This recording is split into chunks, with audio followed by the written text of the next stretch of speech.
Fala galera, muito boa noite, live de domingo começando hoje no dia 21 de fevereiro, uma semana que vai se iniciar a partir de amanhã com certeza difícil, uma semana que vai trazer muito burburinho, eu tenho certeza que todos vocês vão ficar muito atentos ao noticiário e eu espero ajudar com isso, aliás é minha função.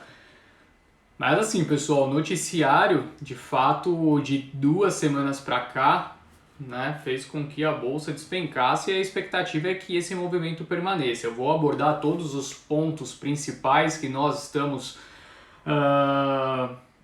sendo obrigados a abordar, né? Afinal, eu não gostaria de trazer esse tipo de notícia, mas não tem como. Até estava vendo agora uma notícia que saiu na Infomoney, a expectativa é que a abertura amanhã, segundo investidores institucionais, é de queda de 4%. Eu acho até exagerado, mas não descarto, tá? Não coloco minha mão no fogo nesse momento.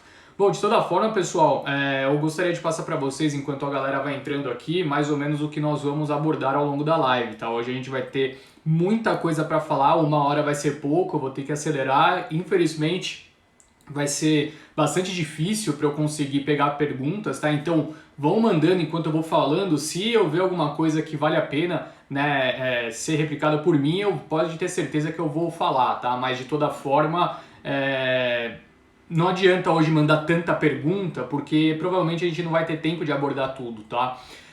De fato, o noticiário está muito extenso, muita coisa acontecendo na bolsa e além disso, eu ainda vou trazer para vocês aquela publicação mensal, né, das 15 empresas com os maiores potenciais de alta, de acordo com o Sell-Side, as 10 empresas com os maiores potenciais de queda e também as empresas que estão sendo negociadas abaixo de valor patrimonial. Tudo isso vai ser na live, essa parte eu vou colocar, né, eu vou abordar lá para umas 8h40, tá? Eu vou pegar de agora até as 8h40 para falar sobre notícia, para refletir sobre o mercado, que hoje eu quero refletir aqui, psicografar, enfim, ter uma visão futurística do que eu acho que vai acontecer, tá, ao longo dessa semana. E óbvio que tem uma razão para eu fazer isso, né? Porque o noticiário, de fato, tá muito pesado.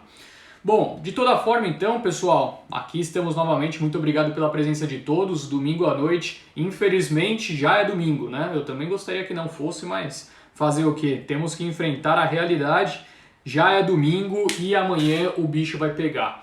Bom, então vou começar a falar aqui, pessoal, peço para que todo mundo que estiver aí na live, se tiver algum amigo que tem interesse, né, sobre o mercado, que vai enviando, tá? Envia aí a live pra galera, vamos ver se hoje a gente consegue se aproximar do recorde de audiência, tá? Eu acho que vai ser difícil, normalmente o recorde vem quando a gente tem algo a mais a dizer, mas eu acho que o momento é tão importante, eu não sei se esse é o sentimento que só eu estou tendo, tá?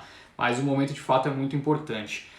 Aqui, ó, já um comentário pertinente, Rafael Ribeiro falando que acha que 4% amanhã é pouco. Vamos que vamos.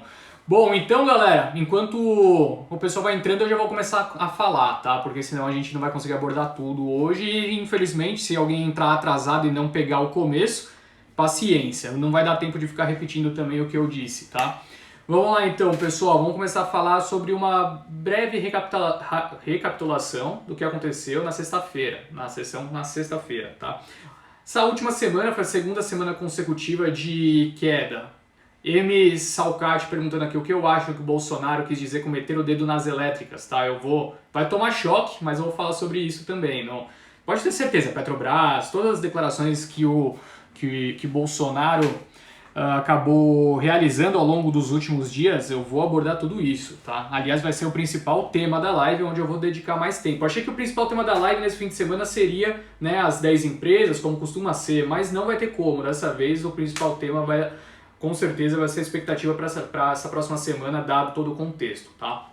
Então vamos lá, galera, começar a falar rapidinho sobre a semana passada, mais uma semana marcada pela queda da bolsa, né? Assim, segunda semana consecutiva de perdas e destoando no mercado internacional novamente, né? Na sexta-feira a bolsa perdeu 768 pontos, né? O Ibovespa perdeu 768 pontos, uma queda de 0,64.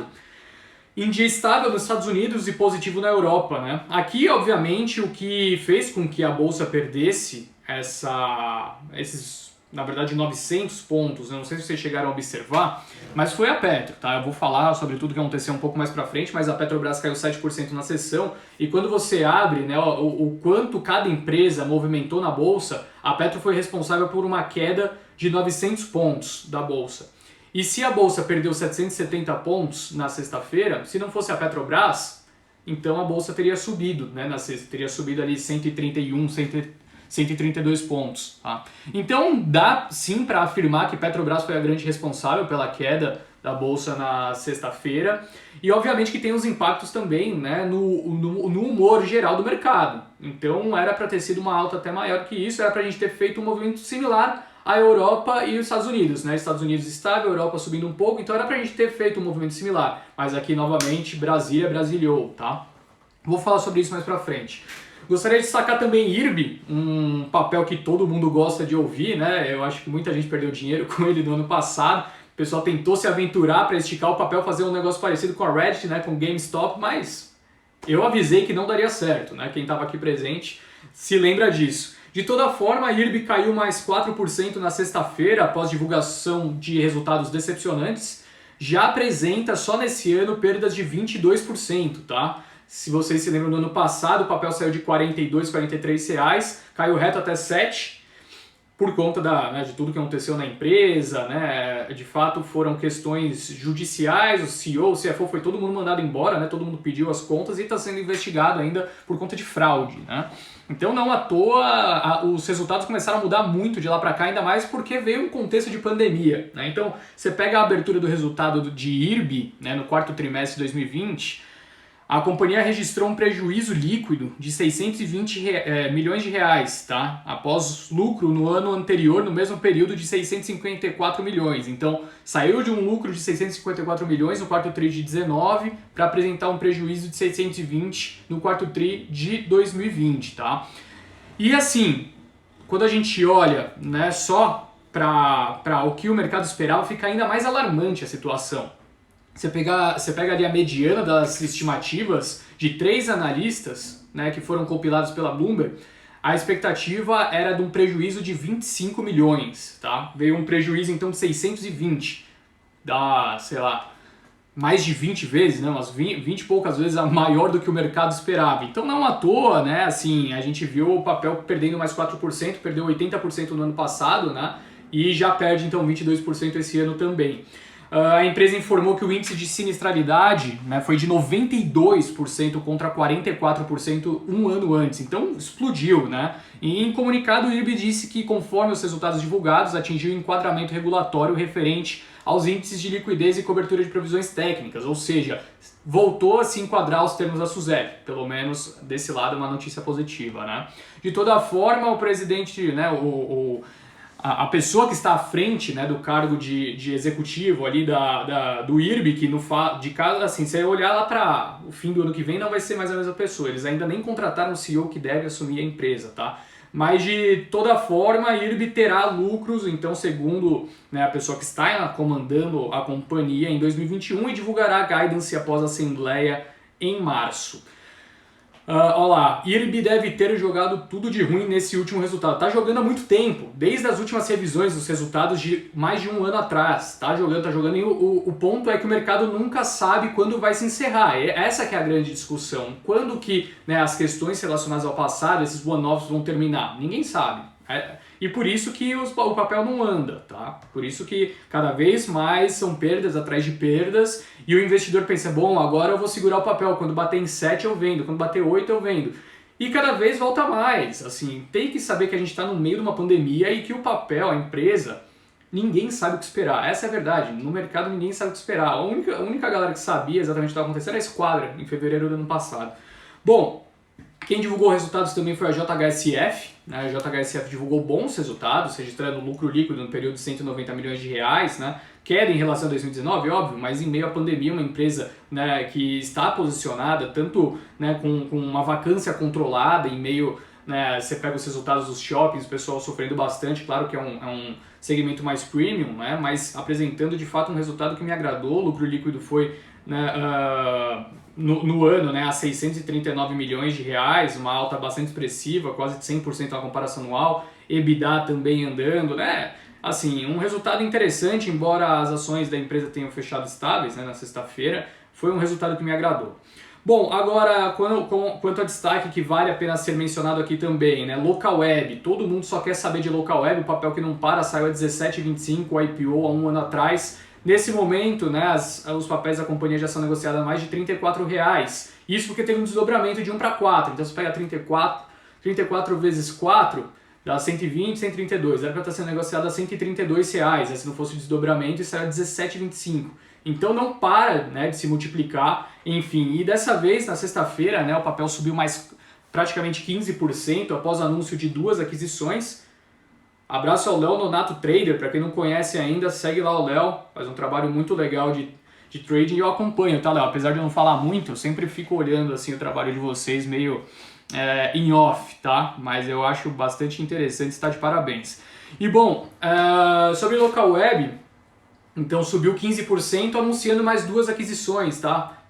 Bastante importantes. Já foram mais de 10 aquisições desde quando levantou capital, né, no IPO, e não vai parar, tá? Então essas 2 aquisições dessa vez foram de pequenas e médias empresas pelo valor de 53 milhões, foi praticamente 26 milhões, né, cada uma delas. E bom, basicamente a Fintech Credisfera, então, que oferece soluções de crédito, e a Doca Commerce, tá? Uma plataforma de lojas virtuais que auxilia lojistas a gerenciar sua loja online, tá? Assim, o CEO da empresa disse que não vão parar por aí, então vai ter mais aquisições, não se assustem, tá? A companhia levantou mais de 2 bi com o follow-on e não vai parar por aí. Então, assim, se subiu 100, 200, 300, 400%, o múltiplo vai continuar se elevando, porque ainda tem um desconto comparado com pares internacionais, não sei se vocês já chegaram a observar, né, mas né, o mercado ainda não precifica como as companhias do setor lá fora. E cada vez que ela faz uma aquisição dessa, integra, ela faz um valuation muito menor, integra e destrava um valor muito grande. Então vai continuar subindo, não tem muito o que fazer. A companhia está de fato fazendo aquisições que agregam muito para a companhia. Ainda não falei de Petro, vou falar. Bom, Sinqia subiu 8% após a elevação de uma casa de análise, e destaque para Bitcoin, né? Bitcoin que subiu mais 7%, na sexta-feira já sobe mais 3% ao longo desse fim de semana, sendo negociado a $57 mil.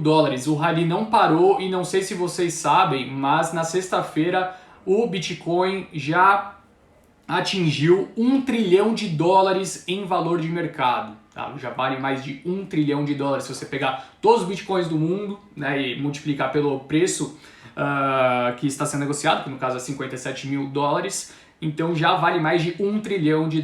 Tá? Um dia eu vou fazer uma live só para falar de Bitcoin, tenho estudado sobre isso e cada vez mais me interesso. De fato o assunto é muito, muito intrigante. Tá? E uma notícia que vale a pena destaque também, a concentração entre as top 10 negociadas na B3, nesse momento é a menor da história, o que é super positivo para o índice. A gente sempre esteve muito refém, né, de Petrobras, Vale, agora B3 ganhando cada vez mais força também, os bancos, mas isso tem diminuído, e isso é super importante. Por quê? Porque vem uma bucha como essa de Petrobras e o impacto se reduz no índice, tá? Mas de toda forma, a gente ainda tem uma exposição grande a essas companhias, mas é a menor da história no top 10. É ótimo para a bolsa essa notícia, tá? Sobre vacinas, que vale a pena o destaque, vacina da Pfizer é 93% eficaz após 2 semanas com apenas uma dose. Essa foi uma notícia ao longo dessa semana que eu quis trazer aqui, eu achei muito importante, tá? Então você toma uma dose da Pfizer, passa 2 semanas, você tem 93% de eficácia. Ou seja, o pessoal pode adiar a vacinação, a utilização da segunda dose, que se a primeira já está tendo esse efeito, para que você vai gastar a segunda dose agora com outras pessoas, né, para ganhar mais 2% de eficácia na vacinação total? Então não faz sentido, né? Melhor você utilizar a primeira vacina em todo mundo e depois vacinar pela segunda vez a galera. E é isso que pode trazer um bom humor, principalmente para os países que têm exposição à vacina da Pfizer, né, que é da maioria Europa e Estados Unidos. E uma outra notícia de vacinas que eu achei super importante, saiu um estudo que tanto a Coronavac quanto a vacina da AstraZeneca, aquela da Oxford, as duas que estão sendo distribuídas aqui no Brasil, que vai ser produzida pela Fiocruz, ambas vacinas precisam de apenas de 2 a 3 meses para conseguir fazer essa migração, né, para que consiga também ser eficaz com as novas variantes. É uma notícia que eu achei ótima, tá? Eu achei que o prazo poderia ser muito maior, mas em apenas 2 ou 3 meses você consegue fazer essa transformação que pode ser eficaz sobre as novas variantes, o que traz uma percepção, né, de entre aspas, tranquilidade. Bom, eu vou começar a falar sobre petróleo agora e, assim, tem muita coisa aqui, tá? Vou começar falando sobre petróleo e aí eu vou emendar com Petrobras. Então agora é o momento mais importante da live, beleza, galera? Bom, o petróleo seguiu num ritmo super forte ao longo das últimas semanas. Eu não sei se vocês observaram o rally que aconteceu, né? O Brent estava sendo negociado a 53, a 55 dólares, chegou a bater quase 65 dólares há pouco tempo atrás, né? E teve uma realização nos últimos 2 dias. O que motivou essa alta expressiva do preço do petróleo? Isso está super conectado com o que está acontecendo em Petro. Bom, primeiro, a OPEP diz que por mais que esteja havendo a demanda, né, se elevando por combustível, ainda tem uma grande preocupação quanto à oferta. Ainda não acha que é o momento de fazer com que a oferta dispare, né, permitir com que os seus integrantes elevem bastante a produção, porque ainda tem preocupação com a pandemia. Acha que isso ainda pode fazer preço, tá? Então, dessa forma, a expectativa é que pode haver sim uma elevação ao longo dos próximos meses na produção, mas uma elevação contida. Então esse é um ponto super importante, fez com que o preço do petróleo começasse a disparar e logo na sequência veio o problema climático super expressivo nos Estados Unidos, especialmente na região do Texas, que é o grande polo, né, das companhias de shale gas. Então assim, não sei se vocês chegaram a acompanhar, mas foi uma onda de frio muito forte, impactou até mesmo o México, o Canadá, mas principalmente na região sul do país, né? Impactou de 3 a 4 estados dos Estados Unidos e mais em cheio no Texas. Até uma notícia que eu tenho aqui para vocês é a seguinte: quase 40% da capacidade de produção de energia do Texas saiu de operação devido ao congelamento de instalações de geração de energia a gás, carvão e nuclear. Cerca de 4,5 milhões de casas estão no escuro e no frio. Né? Se você não tem energia, você não consegue ligar o aquecedor. Então muita gente morreu de frio, muita gente morreu, eu tava até vendo o pessoal falando, acho que na Globo News, tentando fazer fogo dentro de casa e morrendo, sei lá, morrendo por problema com asfixia, né? Asfixiado, é essa a palavra certa.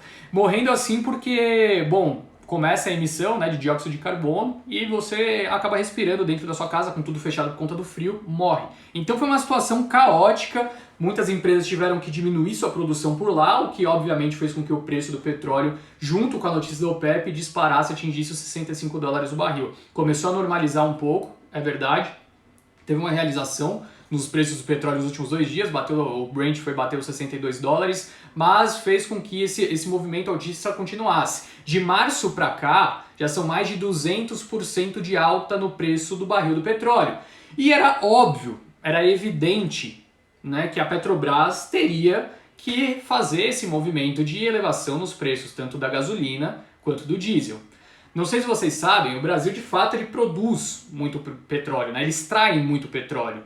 Que a gente tem o pré-sal, né? Que a gente tem toda a bacia, a costa, né, do país é repleta de petróleo. O problema é que a gente não tem refinaria que dê conta desse refino. Então o que o país faz? Ele vai, né, ele extrai, a Petrobras, por exemplo, extrai o petróleo e exporta. E aí, depois de já ter sido refinado, lá fora, no exterior, importa de volta. Então é claro que a variação cambial é importante, né? Se você está importando um produto, importa, né? Importa no sentido de significa bastante a variação cambial. A partir do momento que o dólar saiu de 3,80, foi bater os seus 5,90 e poucos e agora está em, sei lá, 5,30, 5,40, a variação cambial, lógico que não está jogando ao nosso favor, né? E como eu disse, de um ano para cá o petróleo disparou mais de 200%. Como consequência, pessoal, era claro que a Petrobras teria que elevar o preço tanto da gasolina quanto o preço do diesel, né, natural. E mesmo com essas elevações recentes, talvez foi na quarta-feira, né, a última elevação de 15% no diesel, de 10% na gasolina, ainda assim a Petrobras comercializa a um desconto em comparação com o preço internacional. Então ela ainda perde, né, recursos por conta dessa importação. Ainda é negativo para a companhia. Mas o que acontece, né? O presidente Jair Bolsonaro está sendo super pressionado por conta dos caminhoneiros. Os caminhoneiros, né, óbvio que não estão satisfeitos com a elevação no preço do combustível e pressionaram, né? Até ameaçaram uma greve, acabou não se concluindo por conta das negociações do ministro Tarcísio. De toda forma, começou então a haver um embate muito forte, né, entre o presidente Bolsonaro e o Castelo Branco, que era até então CEO da Petrobras. Castelo Branco olhando para a companhia como empresa, apenas como empresa, né? Afinal, se estou na gerência de uma companhia, eu vou buscar, né, realizar as mudanças que forem necessárias para rentabilizar a minha companhia. Afinal, é para isso que eu estou aqui, né? O CEO da Petrobras, desde quando houve aquelas mudanças, né, a entrada do Pedro Parente, o fim do governo do PT, a entrada do Pedro Parente, né, com o Temer, e depois essa mudança para o Castelo Branco, o enfoque foi sempre o mesmo: tratar a companhia como empresa e não como um braço, né, de interferência do governo. O enfoque na companhia, nos acionistas, na geração de valor, e não, né, não com o dedo para beneficiar algum interesse ou outro do governo. Esse processo estava sendo muito bem executado, a empresa está no meio de um processo de desinvestimento muito importante, vendendo refinarias, vendendo participação em diversas companhias. Todo dia que você entrar no jornal, você vai ver que a Petrobras está vendendo alguma coisa. Todos os dias você vai ver isso. A 3R está levando um monte de coisa da Petro, né? A Eneva também, enfim. Mas o ponto é que, assim, esse processo ainda não chegou ao fim, né? Então tá tendo um desinvestimento, a empresa estava super endividada. O Castelo Branco pegou esse início de reestruturação, mas deu um gás muito importante ao longo dos últimos anos, tá? Então, assim, é um processo que ainda estava em pleno curso, ainda não acabou, a companhia ainda está muito endividada, tá? Por mais que a geração de caixa esteja sendo relevante. No meio do ano passado, né, a companhia fez uma mudança na precificação, né, do combustível. Antes ela fazia nessa paridade com o preço internacional, essa mudança era efetuada de 3 em 3 meses e fez no meio do ano passado para essa mudança para que seja feita de 1 a 1 ano. O mercado já não tinha gostado dessa notícia, nem sabia, né, que a companhia não tinha comunicado o mercado. Ficou sabendo só por conta dos debates que estava havendo já com o presidente Bolsonaro, que já estava descontente com essa política de combustíveis, né, de variação no preço dos combustíveis da Petrobras. E de toda forma, então, após esse último reajuste, Bolsonaro criticou a Petro pela alta dos preços dos combustíveis e disse que vai zerar o imposto federal do diesel por 2 meses. Também disse que tomará alguma decisão em relação à companhia. E aí essa decisão foi tomada. Tá? A decisão que foi tomada é a seguinte: presidente Bolsonaro anunciou a mudança no comando da companhia.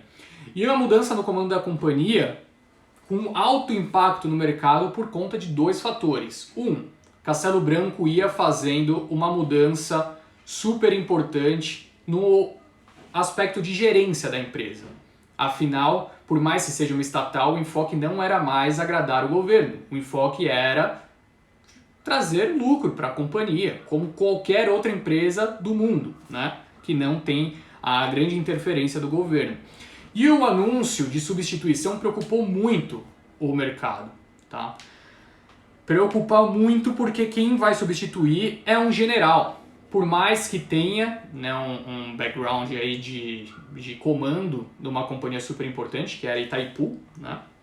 O general Joaquim Silvio Luna foi o escolhido pelo presidente Bolsonaro, indicado obviamente pelo Bento Albuquerque, né, o ministro de Minas e Energia, para assumir a presidência da Petrobras. Assim, já chegaram cartas, né, pelo que eu li na internet, de alguns jornais super importantes, já chegaram algumas cartas para a companhia, para o conselho da Petrobras, de grandes fundos internacionais que possuem posição na empresa, dizendo que, assim, tudo bem, eu até entendo o presidente ter um problema com o Castelo Branco, eu entendo isso, mas eu não vou aceitar que quem vai assumir a companhia que eu tenho grande participação será um general, né? Assim, tem tanta gente de grande qualidade para assumir a empresa, eu não vou aceitar que seja essa mudança. E aí que começa a trazer um grande problema não só para Petrobras, mas para a Bolsa como um todo, e posteriormente isso pode trazer um grande problema também para o governo do presidente. Bom, após esse anúncio então, a Petrobras, que já tinha caído 7% na Bolsa lá fora, né, caiu mais 7% no aftermarket, então em Nova York, né, a Bolsa fechou com o Petrobras caindo 7%, que era mais ou menos o que caiu aqui também, né, mais ou menos uns 7%. Fechou e saiu esse anúncio, caiu mais 7%. Tá? Já tem alguns bancos, né, algumas casas de análise aqui revisando, né, preço-alvo recomendação, mudando a recomendação de pouco tempo atrás estava compra, mudou para neutro, agora já está com recomendação de venda para Petrobras. E já vou até afirmar qual que é a minha opinião, tá? A minha opinião é que assim, não dá para ter um preço-alvo em Petrobras nesse momento, não dá.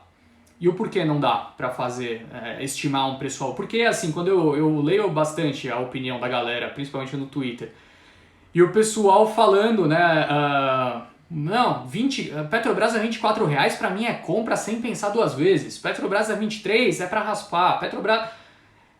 E eu não vejo isso. Por que eu não vejo isso?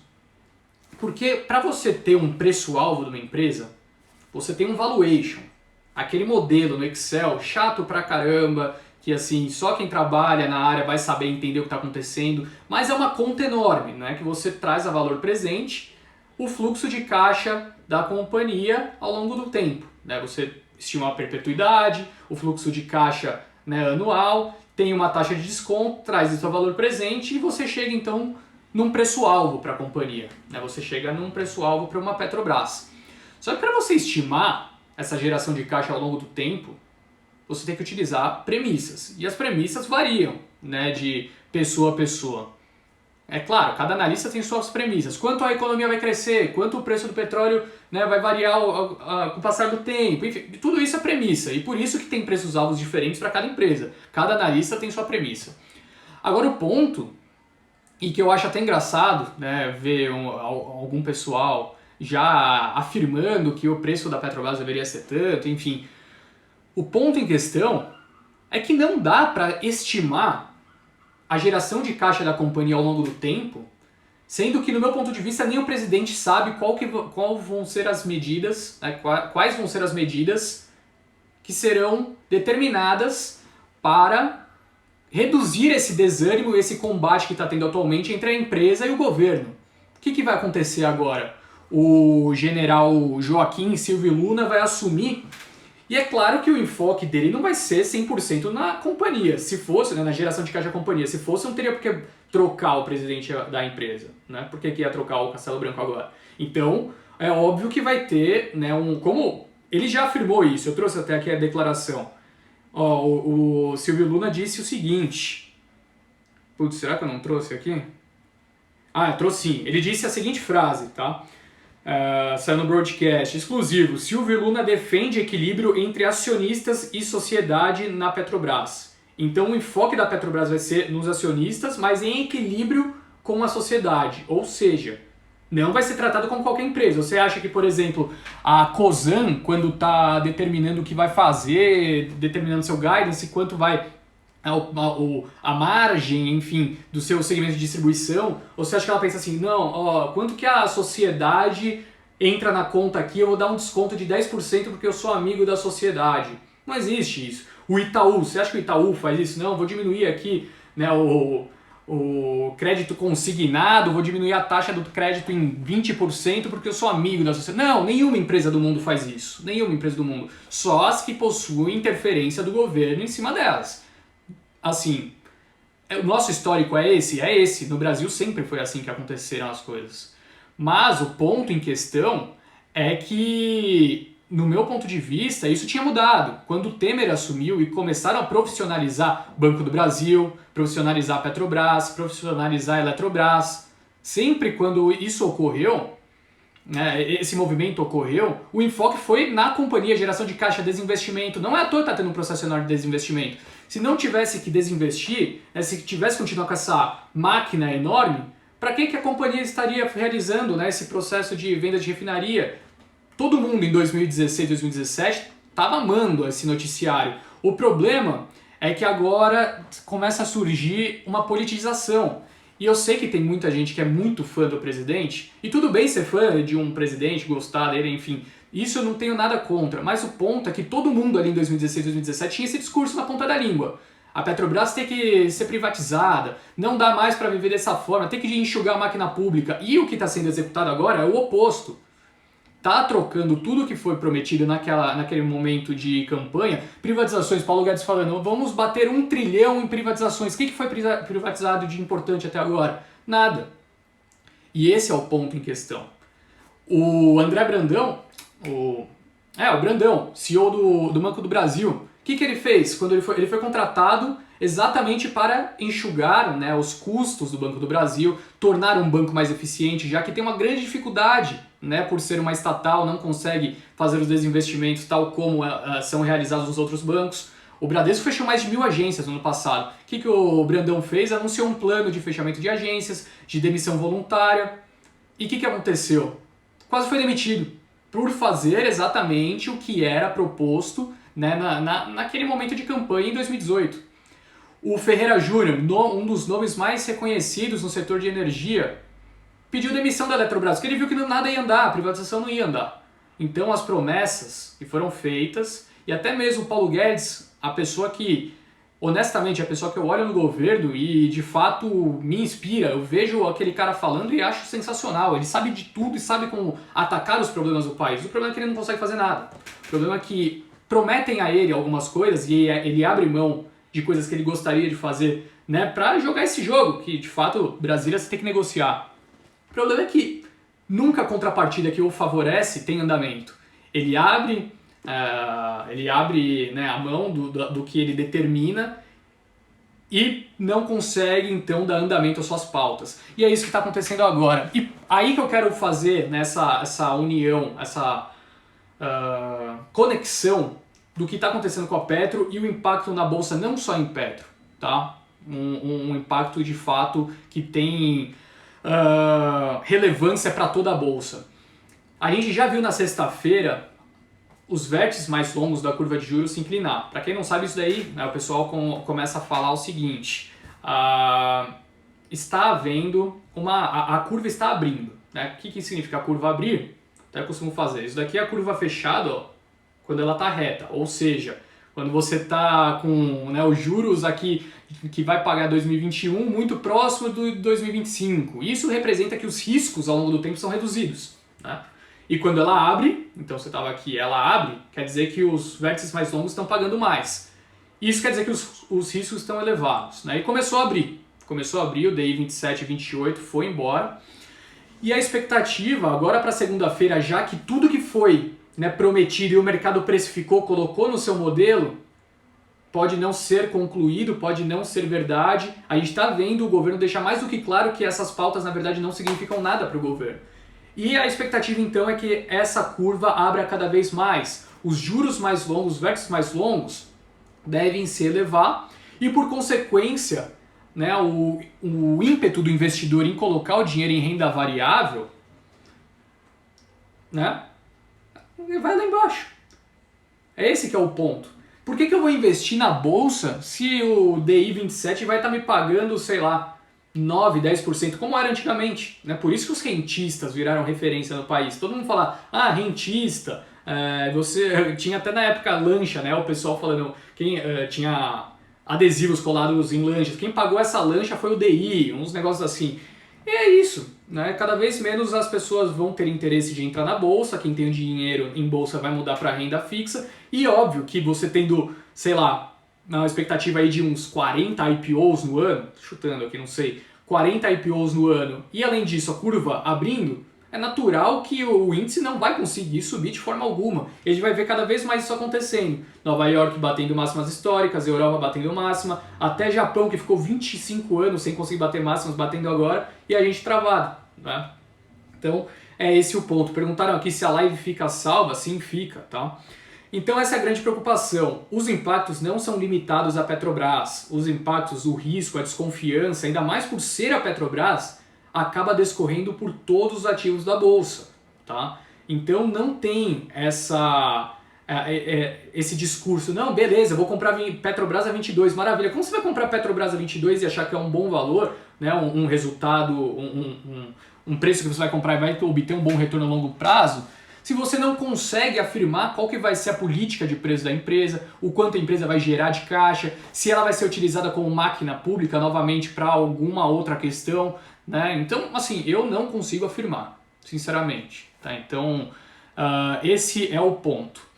Agora, conectando também nessa última frase que o presidente fez, né, de interferências na Petrobras, ele também trouxe algumas que são bastante relevantes. A primeira delas é que na semana que vem teremos mais interferências e depois ele disse que vamos meter o dedo na energia elétrica, que é outro problema também. Então, interferência, né, estatal do governo não se restringirá à Petrobras, vai atacar também provavelmente outras empresas. E aí eu não consigo afirmar o que é, porque para mim tudo isso é uma surpresa grande, tá? Eu também tinha expectativa que nada disso fosse acontecer.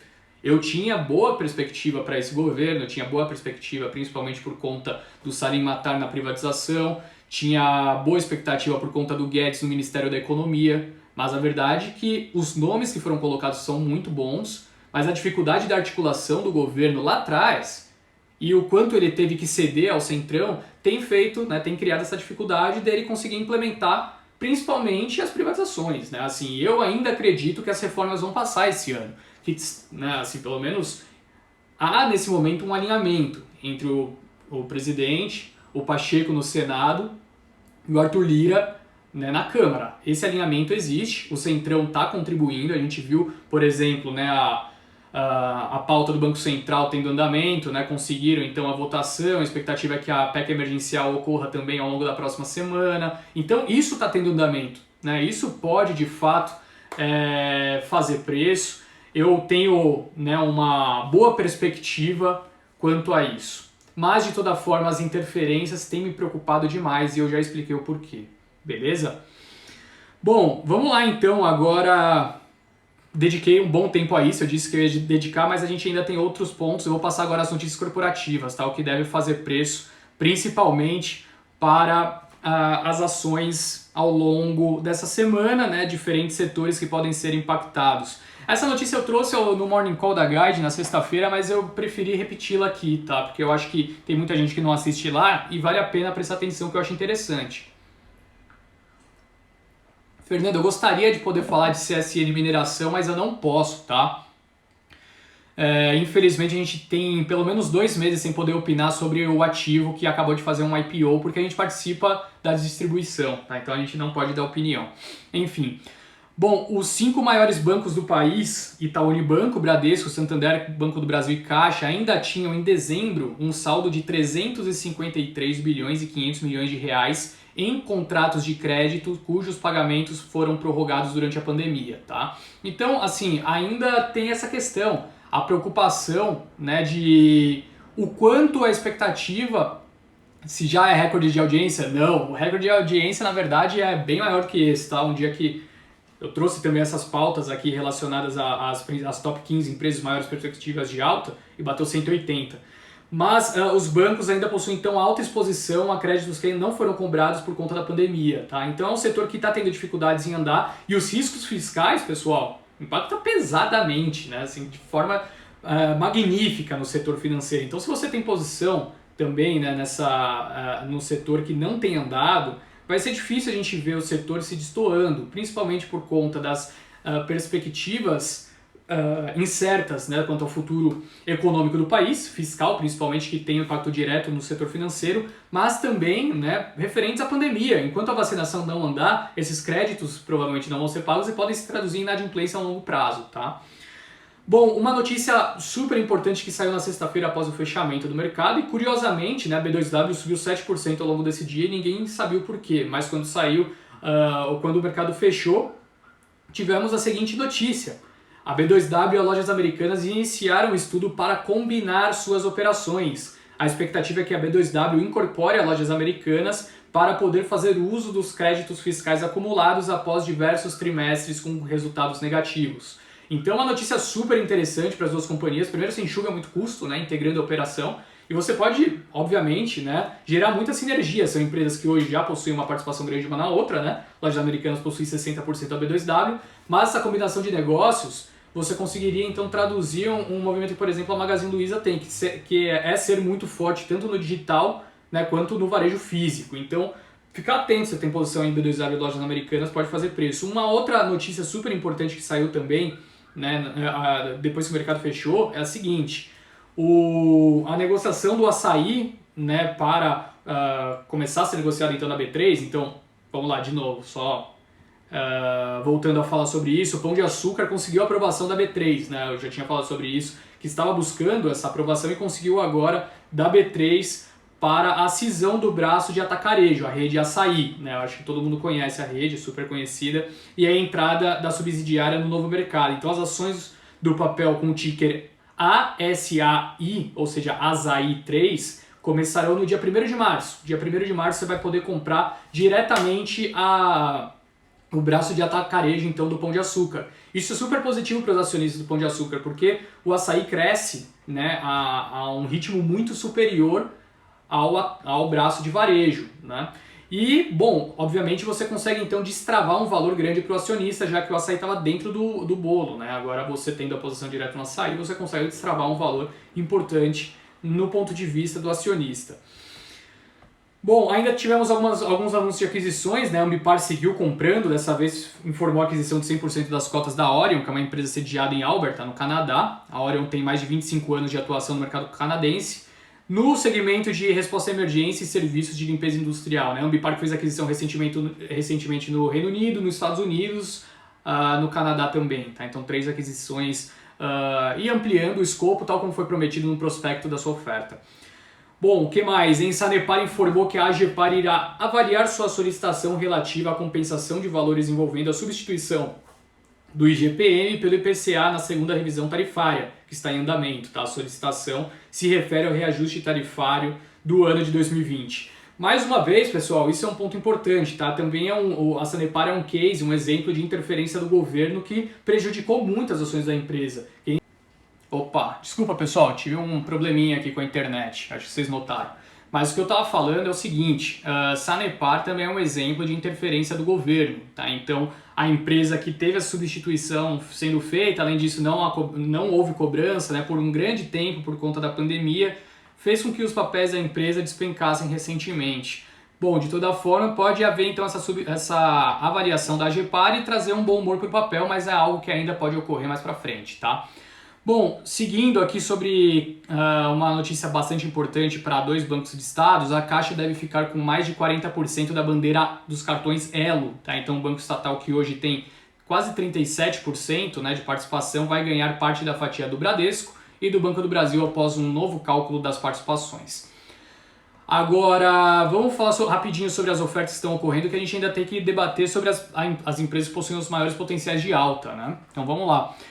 Muitas ofertas saindo, pessoal, não vai parar esse ritmo até que algo mais macro ocorra, né? No ano passado foi a grande volatilidade por conta da pandemia, agora podemos ver então isso ocorrendo novamente por conta dos riscos fiscais, né? A diferença do que o governo prometeu com o que ele tem realizado. Então a plataforma de e-commerce Privalia pediu registro de IPO, a PicPay contratou o banco BTG Pactual para coordenar o seu IPO, né? A PicPay que pertence ao grupo JIF, que é a holding de investimentos da família Batista, que também controla a JBS. Né? A fintech possui 41 milhões de usuários, mais que o dobro do que detinha no início da pandemia. A Agroindustrial, que atua na venda de insumos defensivos, fertilizantes e sementes, prepara um IPO em que pretende movimentar até 2 bilhões de reais. 3tentos protocolou pedido de IPO e engrossou a fila de empresas de agronegócio na Bolsa. O grupo de saúde Caledônia, também indo à Bolsa para financiar expansões e aquisições. A companhia de fidelidade DOTS também prepara uma oferta de ações e deve protocolar sua documentação na CVM até segunda-feira. A farmacêutica Teuto pediu registro de IPO e a Hospital Care protocolou seu pedido de oferta pública então na CVM. De acordo com o documento, a operação contará com emissão primária e secundária. Então, se você olhar, né, em linhas gerais, temos muitas ofertas ocorrendo tanto do setor de agronegócio quanto o setor de saúde, tá? Que eram setores que a gente possuía, e tecnologia que já foi bastante. Então, setores que a gente tinha poucas opções no mercado há pouco tempo atrás, a gente começa a ter grandes opções, né? Assim, para o longo prazo também é um movimento que me agrada bastante, certo? Agora, pessoal, vou trazer para vocês então, começar aqui falando sobre as empresas que atualmente estão negociando abaixo do valor patrimonial. E depois eu falo sobre as 15 empresas que possuem os maiores potenciais de alta segundo, né, o sell-side. E por fim, o post que eu já fiz, mas vou comentar novamente as 10 empresas com os maiores potenciais de queda de acordo com o sell-side. Bom, vamos lá então. As empresas que atualmente estão negociando abaixo do valor patrimonial são, vou começar falando sobre a que está mais próximo, né, do book, então a que está mais próximo de uma vez, até a que está mais longe disso, a primeira colocada. A 18ª posição está com Elbord, 0,97, depois Sanepar, 0,92 vezes. 16ª temos Light, Companhia de Energia do Rio de Janeiro, né, principalmente ali com 0,89 vezes. Depois Copel, 0,86. 14ª posição Copasa, 0,81. 13ª posição Banco ABC, 0,79. 12ª posição Banco do Brasil com 0,75. 11ª BRMOL, 0,74. Banco BMG na 10ª posição com 0,74 também. Tecnisa na 9ª com 0,72 vezes. Na 8ª posição Ademil, 0,65 vezes. 7ª posição Banrisul, 0,65 também. Na 6ª Eletrobras com 0,61 vezes. 5ª posição BR Properties com 0,57. Na 4ª temos Iochpe com 0,54. E aí o top 3 começa com Embraer na 3ª posição, 0,54 vezes. Na 2ª, a empresa que está sempre aqui nessa lista também, né, a Valid, 0,51 vezes. E na 1ª posição temos ela, a clássica Cogna Educação, com 0,45 vezes apenas, tá? Para quem não entendeu o que eu estou dizendo, esse índice, né, significa o seguinte, é basicamente o preço dividido pelo valor patrimonial da ação. Quando esse índice está abaixo de uma vez, bom, isso significa que a empresa vale em bolsa menos do que o seu patrimônio líquido. A depender do contexto, isso pode representar uma oportunidade ou um risco tão grande que o mercado não quer pagar nem o quanto ela, né, o quanto ela vale, os seus patrimônios valem, né? Então, ela está sendo negociada em bolsa menos do que os seus patrimônios valem. É basicamente esse o ponto, tá? E aí entra algumas discussões, se os patrimônios de fato valem tudo isso, se a gente vai, né, observar impairment sendo divulgados nos próximos resultados. Tudo isso entra na conta, tá? Que vale o destaque. Bom, as 10 empresas com os maiores potenciais de queda de acordo com os analistas do sell-side. Eu vou passar para vocês também essa lista agora. E já vou adiantar que eu discordo, tá? Isso daqui nada mais é do que... Eu nada mais faço do que eu compilo os preços-alvos do que diversos bancos, né, estimam. Então, sei lá, o Itaú BBI, Itaú BBA tem um preço-alvo, o Bradesco BBI tem outro preço-alvo, o BTG Pactual tem outro preço-alvo. Então eu pego a lista, né, dos preços-alvos e faço uma média simples e logo a gente possui, né, assim, você tem o preço-alvo, por exemplo, de Braskem a R$20 a média e o papel está sendo negociado a 30, então tem um potencial de queda de sei lá quantos por cento, mais ou menos isso, tá? É simples a conta, mas aqui serve como um termômetro do mercado. Por que eu olho para isso? Para entender como o mercado está avaliando, as principais casas estão avaliando o preço atual, né, dessas companhias. Mais uma vez, isso não conversa com o que nós, Guide, né, temos como opinião. Amanhã nós soltamos o relatório onde nós comparamos a opinião do mercado com as nossas opiniões, tá? Então isso daqui, mais uma vez, é apenas a opinião dos grandes analistas, né, do sell side, a compilação de todos eles. Bom, vamos lá então, top 10 maiores potenciais de queda. Na 10ª posição, eu usei como exemplo agora, porque eu sabia que estava aqui, Braskem, com um potencial de queda de 5%. Na 9ª, VEG, com potencial de queda de 8%. 8ª posição, São Martinho, com potencial de queda de 9%, segundo os analistas. Na 7ª, temos um papel que disparou, uma máquina, um resultado super positivo que divulgou há pouco tempo, que é Suzano, com potencial de queda de 10%.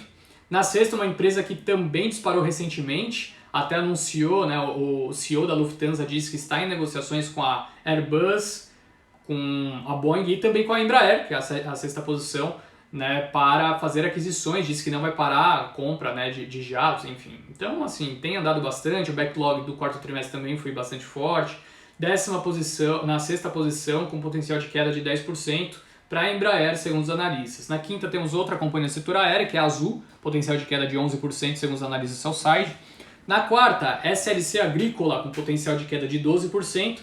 Na 3ª posição, né, o top 3 começa com Lynx, potencial de queda de 13%, segundo os analistas. Na 2ª, Eneva, potencial de queda de 15%. E na 1ª posição, a queridinha, que eu já falei hoje bastante sobre ela, Localweb, com potencial de queda de 21%, segundo os analistas do sell-side. Agora vamos para o principal, né, o grande finale dessa noite. Não poderia faltar ele, né, a análise do top 15 potencial de alta, os maiores potenciais de alta da bolsa, segundo a análise exatamente como eu expliquei, tá? Pega o preço-alvo médio, enfim, desconto pelo preço que está sendo negociado, e aí a gente chega num potencial de alta estimado médio, né, pelos analistas. E lembrando, isso daqui, apesar de ser, né, a compilação sendo realizada em fevereiro, os analistas estão olhando para o fim do ano, tá? Então esse potencial é de queda ou de alta até o fim do ano. Vale sempre ressaltar isso, porque depois o pessoal vai me chamar, mas como assim? Via Varejo não subiu 200% esse mês? Vocês tinham falado lá, primeiro que não é guide e segundo que é olhando para o fim do ano. Então na 15ª posição temos Via Varejo, com potencial de alta de 50%, segundo os analistas do Sell-Side. Na 14ª posição, Sabesp, com potencial de alta de 51%. Na 13ª posição, Cury, a empresa de construção civil, que estava dentro da Cyrela há pouco tempo atrás, né, fez o IPO, potencial de alta de 54%. 12ª posição, frigorífico, né? No último a gente tinha muitos frigoríficos, mas aí eles dispararam e agora não estão mais aqui. Só essa empresa, que é a Minerva, com potencial de alta de 56%. 11ª posição, ela novamente presente, né? A Cogna Educação, com potencial de alta de 57%, segundo os analistas do Sell-Side. Na 10ª temos Ser Educacional, com potencial de alta de 58%, segundo os analistas. Na 9ª, Panvel, rede de farmácias, com potencial de alta de 58%. 8ª posição, Eletrobras, potencial de alta de 60%. Na 7ª, Sanepar, com potencial de alta de 65%. Na 6ª, Trisul, potencial de alta de 72%. 5ª posição, Lojas Marisa, com potencial de alta de 76%.